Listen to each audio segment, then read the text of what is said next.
नमस्कार दोस्तों, आपका हमारे YouTube चैनल पर हार्दिक स्वागत है। आज हम आपको करंट अफेयर्स पढ़ाएंगे। करंट अफेयर्स का योगदान तो आप जानते ही हैं, हर प्रतियोगी परीक्षा में करंट अफेयर्स से क्वेश्चन आते हैं। तो आइए पहला क्वेश्चन देखते हैं। हाल ही में अनुमुना रेवंत रेड्डी किस राज्य के नए मुख्यमंत्री बने हैं? तो ये ऑप्शन है हमारे पास राजस्थान, छत्तीसगढ़, तेलंगाना, मिजोरम। तो तेलंगाना के ये मुख्यमंत्री बने हैं।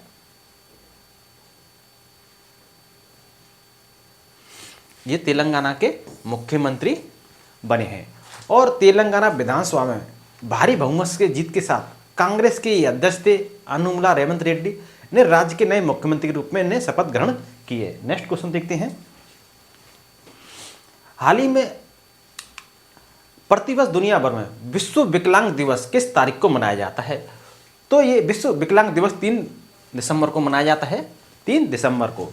और विकलांग व्यक्तियों के प्रति करुणा, आत्मसम्मान और उनके जीवन को बेहतर बनाने के समर्थन के उद्देश्य से यह दिवस मनाया जाता है। इस दिवस के लिए वार्षिक ऑब्जर्वेशन की घोषणा यूनाइटेड नेशन ने जनरल असेंबली रिजोल्यूशन में वर्ष 1992 में की थी। नेक्स्ट क्वेश्चन है हमारा, हाल ही में 1 दिसंबर 2023 को भारत के किस राज्य ने अपना 61वां स्थापना दिवस मनाया है? तो ये नागालैंड ने अपना 61वां स्थापना दिवस मनाया है। नागालैंड ने मनाया है। और आपको बता दें कि नागालैंड का 1 दिसंबर 1963 को 1 दिसंबर 1963 को औपचारिक रूप से भारत संघ के 16वें राज्य के रूप में उद्घाटन किया गया था। इसका 16वें राज्य के रूप में उद्घाटन किया गया था। और इस दिन राज्य की 14 जनजातियां राजनीति में एकजुट होकर एक समूह बन गई थी। उस समय नागा लोग लंबे समय से ब्रिटिश शासन तक संघर्ष किया, फिर इसके बाद उन्हें ये आज़ादी मिली थी। इससे उन्हें अपनी मांग, जो जमीन की मांग थी, वो मिली। साथ ही भारत सरकार ने नागालैंड राज्य अधिनियम के माध्यम से एक राज्य का दर्जा दिया। नेक्स्ट क्वेश्चन है हमारा, हाल ही में लाल दुहोमा भारत के किस उत्तर पूर्वी राज्य के नए मुख्यमंत्री बने हैं? तो लाल दुहोमा भारत के उत्तर पूर्वी राज्य हैं, ये मणिपुर, मेघालय, सिक्किम, मिजोरम। तो ये मिजोरम जो अभी विधानसभा चुनाव हुए थे, तो यहाँ पर जोरम पीपुल्स मूवमेंट के 73 वर्षीय नेता लाल दुहोमा ने मिजोरम के नए मुख्यमंत्री के रूप में शपथ ग्रहण की। कहाँ के? तो मिजोरम की विधानसभा चुनाव में जीत ग्रहण की थी और यहाँ पर ये मिजोरम में मुख्यमंत्री बने हैं। और इससे पहले लाल दुहोमा IPS अधिकारी के रूप में भी काम कर चुके हैं। इन्होंने नॉर्थ ईस्ट हिल यूनिवर्सिटी BA की डिग्री हासिल करने के बाद वर्ष 1977 में UPSC की परीक्षा पास की थी। ये IPS के रूप में कार्य कर चुके हैं, जो कि UPSC के थ्रू होता है। तो ये IPS थे और north east hills university BA की डिग्री भी इनके पास है। नेक्स्ट क्वेश्चन है हमारा, किस क्रिकेट टीम ने ICC men's cricket world cup 2023 का खिताब जीता है? तो आप जानते हैं कि भारत को हराकर ऑस्ट्रेलिया ने यह खिताब जीता है और भारत को हरा दिया फाइनल में ऑस्ट्रेलिया ने। और आपको बता दें कि ICC men's cricket world cup 2023 में ऑस्ट्रेलिया की टीम ने अपना खिताब अपने नाम किया और विश्व कप के फाइनल मुकाबले में ऑस्ट्रेलिया ने भारत को हरा दिया। और वर्ल्ड कप के इतिहास में सबसे सफल टीम ऑस्ट्रेलिया ही रही है। ऑस्ट्रेलिया ने कुल 6 वर्ल्ड कप जीते हैं। कितने? ऑस्ट्रेलिया ने कुल 6 वर्ल्ड कप जीते हैं। और इसके बाद जो भारत है, वेस्ट इंडीज़, इन्होंने 2-2 वर्ल्ड कप जीते हैं। भारत और वेस्ट इंडीज़ इन्होंने 2-2 वर्ल्ड कप जीते। भारत और वेस्ट इंडीज ने 2-2 वर्ल्ड कप जीते हैं। वहीं श्रीलंका, पाकिस्तान और इंग्लैंड की टीम ने 1-1 वर्ल्ड कप जीता है। श्रीलंका,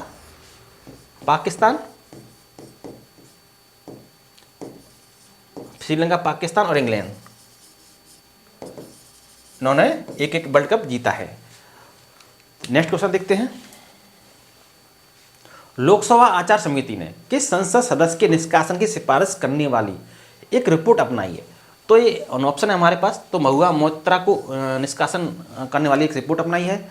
और लोकसभा की आचार समिति ने पूछताछ के बदले नगद आरोप जो उन पर लगाए हुए हैं, तो निचले सदन से तृणमूल कांग्रेस सांसद हैं महुआ मोइत्रा को निष्कासित करने की सिफारिश करने वाली एक रिपोर्ट अपनाई है। और शीतकालीन सत्र के पहले दिन लोकसभा में एथिक्स कमेटी की रिपोर्ट पेश जो हुई थी और उनको निष्कासित कर दिया गया है। हर वर्ष देश वर्ष में भारतीय नौसेना दिवस किस तारीख को मनाया जाता है? तो ये ऑप्शन है हमारे पास। तो ये 4 दिसंबर को मनाया जाता है हर वर्ष नौसेना दिवस, क्योंकि इस दिन भारतीय नौसेना का एक ऑपरेशन त्रिशूल शुरू हुआ था, जिससे वर्ष 1971 में भारत पाकिस्तान के बीच हुए युद्ध में भारतीय नौसेना ने कराची पर हमला किया था। तो ऑपरेशन त्रिशूल इस दिन शुरू हुआ था, ऑपरेशन त्रिशूल।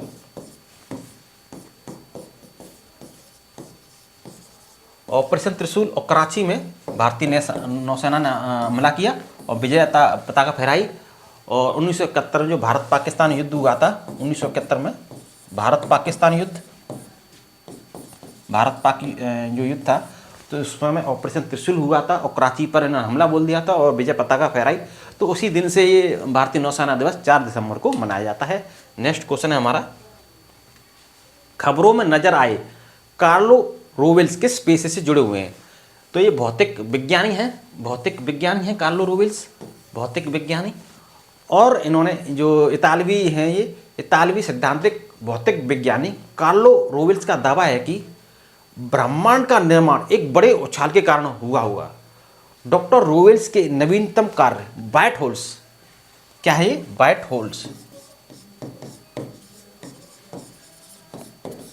होल्स इनसाइड द होराइजन में वे होल के विपरीत, ब्लैक होल के विपरीत ब्लैक होल के सैद्धांतिक अस्तित्व की व्याख्या करते हैं, जबकि ब्लैक होल को सभी पदार्थों का अंतिम कब्रिस्तान माना जाता है, जहां से कुछ भी, यहां तक कि प्रकाश भी बच नहीं सकता है। दूसरी ओर व्हाइट होल एक नए ब्रह्मांड का निर्माण कर सकता है। नेक्स्ट क्वेश्चन है हमारा, किस सुंदरी ने मिस यूनिवर्स 2023 का खिताब जीता है? तो ये सेनिस प्लासियो हैं निकारागुआ की, इन्होंने मिस यूनिवर्स का खिताब जीता है, मिस यूनिवर्स का। और मिस यूनिवर्स पेजेंट की 72वीं प्रतियोगिता में निकारागुआ की सेनिस प्लासियो ने मिस यूनिवर्स 2023 का खिताब जीता है। और ब्यूटी पेजेंट में थाईलैंड की अनाटोनिया, ये थाईलैंड की अनाटोनिया है, ये पहली रनर अप रही हैं। भाई दूसरी ओर ऑस्ट्रेलिया की मोरे विल्सन इस प्रतियोगिता जो दूसरी रनर अप रही हैं, दूसरी रनर अप रही हैं मोरे विल्सन ऑस्ट्रेलिया की। और आपको बता दें कि अमेरिका के एल सेल्वेडर में आयोजित इस प्रतियोगिता में 84 देशों की सुंदरियों ने पार्टिसिपेट किया था, 84 देशों की सुंदरियों ने पार्टिसिपेट किया था। नेक्स्ट क्वेश्चन, हाल ही में जेवियर माली किस देश के नए राष्ट्रपति बने हैं? तो जेवियर माली अर्जेंटीना के राष्ट्रपति बने हैं, अर्जेंटीना के। और अर्जेंटीना के पूर्व वित्त मंत्री थे, अब राष्ट्रपति पद के उम्मीदवार सर्जिया मासा को उन्होंने हराया है। और जेवियर माली ने अर्जेंटीना में बढ़ती गरीबी पर जनता के बीच गहरे होते असंतोष के बीच लोगों में कई बड़े वादे किए हैं।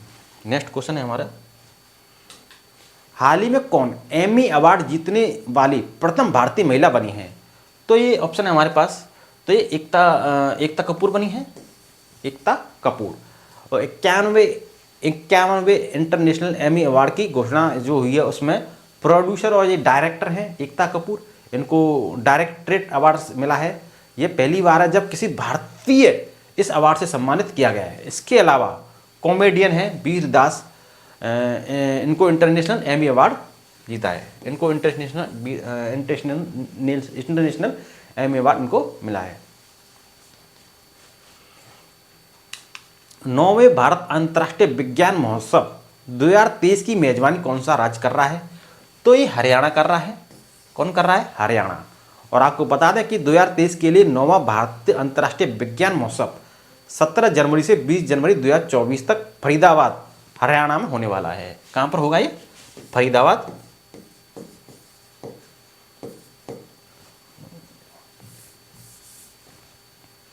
ये होगा फरीदाबाद, ठीक है। और इस संस्करण की थीम है अमृतकाल में विज्ञान और प्रौद्योगिकी सार्वजनिक आउटरीच पर केंद्रित यह कार्यक्रम है। तो नेक्स्ट क्वेश्चन है हमारा, किस भाषा के लेखक पेरुमल मुरुगन ने वर्ष 2023 का जेसी अवार्ड जीता है? तो ये तमिल भाषा के हैं। और इनके उपन्यास है फायर वर्ड के लिए साहित्य का 6ठा जेसी अवार्ड इनको दिया गया है। और इसका तमिल से इंग्लिश में अनुवाद जो जननी कन्नन है उनके द्वारा कुशलतापूर्वक किया गया है। इनका उपन्यास है फायरवर्ड। फायरवर्ड फायरवर्ड इनका उपन्यास है। और जो जन्नी कन्नन है, इनने कुशल अनुवाद किया है तमिल से इंग्लिश में। जन्नी कन्नन तमिल से इनने इंग्लिश में अनुवाद किया है। ठीक है, जन्नी कन्नन तमिल से इंग्लिश में अनुवाद किया है। फायरवर्ड का उपन्यास है। नेक्स्ट क्वेश्चन है हमारा, हाल ही में किस राज्य में पहला रेल कोच रेस्टोरेंट खोला गया है? तो ये गुजरात में खोला गया है। और प्रधानमंत्री मोदी ने स्टीम इंजन वाली गुजरात की हेरिटेज ट्रेन का गुजरात में इन्हें अनावरण किया है। और आपको बता दें कि गुजरात सरकार ने कोनो कार्पस संयंत्र पर भी प्रतिबंध लगा दिया है। और इसके गुजरात के नेक्स्ट और महत्वपूर्ण टॉपिक है, जैसे राष्ट्रपति द्रौपदी मुर्मू जी ने गुजरात विधानसभा के डिजिटल हाउस का भी उद्घाटन किया है। और गुजरात का महत्वपूर्ण टॉपिक और है, जैसे गुजरात के काकरा परमाणु संयंत्र ने पूरी क्षमता के साथ परिचालन शुरू कर दिया है। और गृह मंत्री अमित शाह ने इफ्को नैनो यूरिया प्लांट की भी आधारशिला गुजरात में रखी है। नेक्स्ट क्वेश्चन है हमारा, हाल ही में 15 नवंबर 2023 को झारखंड स्थापना दिवस मनाया गया है। ठीक है, जो किस राज्य से अलग होकर भारत का 28वां राज्य बना था? तो ये बिहार से अलग हुआ था, बिहार से। और ये बिहार का दक्षिणी हिस्सा है, जिससे अलग होकर झारखंड का गठन हुआ। और बाबूलाल मरांडी बिहार के पहले मुख्यमंत्री बने थे। बाबूलाल मरांडी, बाबूलाल मरांडी बिहार के पहले मुख्यमंत्री बने थे। नेक्स्ट क्वेश्चन हमारा, केंद्र सरकार ने किस संस्था को सूचना का अधिकार अधिनियम 2005 के दायरे से छूट दी है? जैसे सर्ट इन है, भारतीय कंप्यूटर आपातकालीन प्रतिक्रिया डॉट PIVED। तो ये पहला है सर्ट इन, इसको सूचना अधिकार अधिनियम से 2005 इसके दायरे से छूट दी है। और ये केंद्र सरकार ने हैकिंग और फिशिंग जैसे साइबर सुरक्षा खतरों से निपटने के लिए राष्ट्रीय नोडल एजेंसी है सर्ट इन, इसको सूचना का अधिकार अधिनियम 2005 के दायरे से छूट दे दी गई है। अब हाल ही में किस देश के अंगकोर वाट मंदिर को दुनिया के 8वें अजूबे के रूप में घोषित किया गया है? तो ये कंबोडिया का है। कहाँ का है? कंबोडिया का है। विश्व का सबसे बड़ा हिंदू मंदिर भी माना जाता है ये। और ये कंबोडिया के सिएम रीप में स्थित एक प्राचीन हिंदू मंदिर परिसर है। इसे राजा सूर्यवर्मन सेकंड ने 12वीं शताब्दी में बनवाया था। सूर्यवर्मन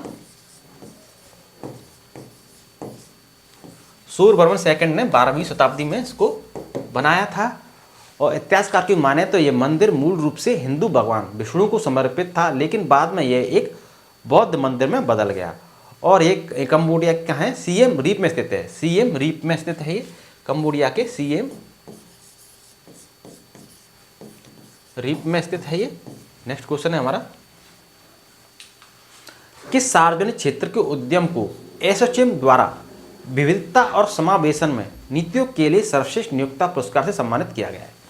तो गेल, सेल, NTPC और REC लिमिटेड। तो REC लिमिटेड है, इसको एसोचैम द्वारा विविधता और समावेशन में नीतियों के लिए सर्वश्रेष्ठ नियोक्ता पुरस्कार से सम्मानित किया गया है। तो विद्युत मंत्रालय के अधीन है ये REC लिमिटेड, एक महारत्न कंपनी है। पिछले महीने REC को जोखिम प्रबंधन में उसके असाधारण प्रदर्शन के लिए गोल्डन पीकॉक अवार्ड से सम्मानित किया गया था। हाल ही में किस राज्य ने घोल मछली को अपनी राजकीय मछली के रूप में घोषित किया है? तो ये गुजरात ने घोषित किया है घोल मछली को अपनी राजकीय मछली के रूप में। और आपको बता दें कि गुजरात और महाराष्ट्र के समुद्री इलाकों में पाई जाने वाली घोल मछली को गुजरात की राज्य मछली घोषित किया गया है। और यह भारत में पाई जाने वाली सबसे बड़ी मछलियों में से एक है। और यह मछली सुनहरे भूरे रंग में पाई जाती है। यह लगभग 1.5 मीटर लंबी होती है। इस मछली की कीमत भी काफ़ी ज़्यादा होती है। घोल मछली का इस्तेमाल दवाओं में भी किया जाता है। इसके फ्रोज मीट और मछली को यूरोपीय और मिडिल ईस्ट के क्षेत्रों में एक्सपोर्ट किया जाता है।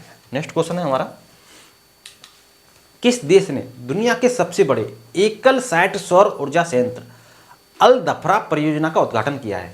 तो ये संयुक्त अरब अमीरात है, ये UAE, इसने उद्घाटन किया है, यूनाइटेड अरब अमीरात।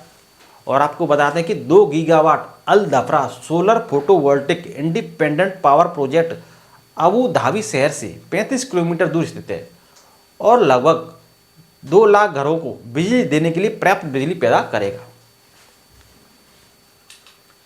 हाल ही में किस एशियाई देश को वर्ष 2024 के लिए अंतर्राष्ट्रीय चीनी संगठन का अध्यक्ष बनाया गया है? तो ये भारत को बनाया गया है। और बता दें कि ये मतलब ब्रिटेन के लंदन स्थित अंतर्राष्ट्रीय चीनी संगठन ने 63वीं परिषद बैठक में भारत को वर्ष 2024 के लिए संगठन का अध्यक्ष बनाने की घोषणा की है। यहाँ 90 देशों वाले आईएसओ में यह मजबूत स्थिति भारत को चीनी और संबंधित उत्पादों पर अंतर्राष्ट्रीय निकाय आईएसओ का नेतृत्व करने के लिए सबसे उपयुक्त देश बनाती है। भारत दुनिया में चीनी का सबसे बड़ा उपभोक्ता है और दूसरा सबसे बड़ा उत्पादक है। यह प्रतिवर्ष भारत की औसत घरेलू चीनी खपत लगभग 278.5 लाख टन है। तो पहले नंबर पर तो ये उपभोक्ता है, ठीक है, उपभोक्ता तो पहले नंबर पर है, लेकिन उत्पादन के मामले पे ये दूसरे नंबर पर है।